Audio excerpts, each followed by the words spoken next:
আসসালামু আলাইকুম রহমতুল্লাহি ওয়া বারাকাতুহু।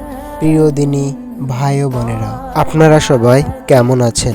আমরা প্রতিদিন গোসল করি, কিন্তু এই গোসলের একটা নিয়ম রয়েছে। আমাদের গোসলের সময় ফরজ গোসল করতে হয়। এই ফরজ গোসলের পদ্ধতি আমাদের অনেকের জানা নাই। তাই চলুন দেরি না করে আমাদের সবার প্রিয় শাইখ আহমদুল্লাহ হুজুরের কাছ থেকে আমরা এই নিয়মটা, এই পদ্ধতিটা জেনে আসি। ফরজ গোসল করার পদ্ধতি হলো, আপনার গোসল ফরজ হলে বাথরুমে গোসলখানায় গিয়ে সর্বপ্রথম আপনার শরীরের যে জায়গায় নাপাক লাগছে বা কাপড়ের যে জায়গায় নাপাক লাগছে সেই জায়গাটা কি করা, পরিষ্কার করে নেওয়া আগে। যদি আপনার জায়গাটা চিহ্নিত থাকে যে এই জায়গাটা নাপাক লাগছে, ওই জায়গাটা ধুয়ে ফেলান। এরপরে নামাজের জন্য যেভাবে আমি অজু করছি সেভাবে অজু করা। এরপরে অজু করা, হাতের কবজি ধোয়া, এরপরে কুলি করা, নাকে পানি দেওয়া, মুখ ধোয়া, হাতের কোণে পর্যন্ত ধোয়া, মাথা মাসা করা, এরকম অজু করা। অজু করার পরে এবার আপনি গোসল করেন। সেটা শাওয়ার দিয়ে আপনি মাথার উপরে পানি ঢেলে হোক আর আপনার মগ দিয়া হোক, যেভাবে হোক আপনি গোসল করেন।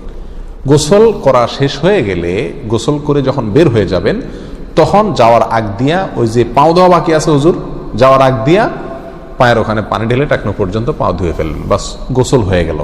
এর ভিতরে আপনার শরীরের প্রতিটি অঙ্গের প্রতিটি জায়গায় পানি পৌঁছানোর চেষ্টা করতে হবে। প্রকাশ্য অঙ্গ যেগুলো, নাভির প্যাচ থেকে নিয়ে, বগলের নিচ থেকে নিয়ে, আঙ্গুলের চিপা থেকে নিয়ে, প্রত্যেকটা জায়গায় যেন পানি যায়, সেজন্য সেখানে পানি পৌঁছানোর চেষ্টা করতে হবে। ডলার দরকার হলে ডলবে, যেভাবে ওখানে পানি পৌঁছাতে হবে। কানের প্যাঁচের ভিতরে, একেবারে গভীরে না, প্যাচগুলোর ভিতরে যেন পানি যায় সেদিকগুলো খেয়াল রাখতে হবে। কোনো একটি জায়গা যদি শুকনা থাকে তাহলে কি হবে না, ফরজ গোসল হবে না।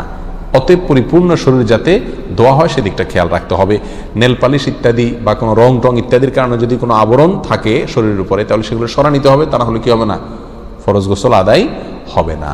কথা, প্রথমে শরীর এবং কাপড় থেকে নাপাকগুলো ধুয়ে নেব, এরপরে অজু করব পূর্ণাঙ্গভাবে, পাও ধোয়া বাদে। এরপরে গোসল করব, আর বের হওয়ার সময় দোনো পাও টাকনো পর্যন্ত ধুয়ে তারপর বের হয়ে যাব। এই গোসলের সাথে আমার অজু হয়ে গেল। এই গোসলের পরে আর কি করার দরকার নাই, অজু করার দরকার নাই। অনেকে গোসলের পরে অজু করেন, এটা কোনো প্রয়োজন নাই।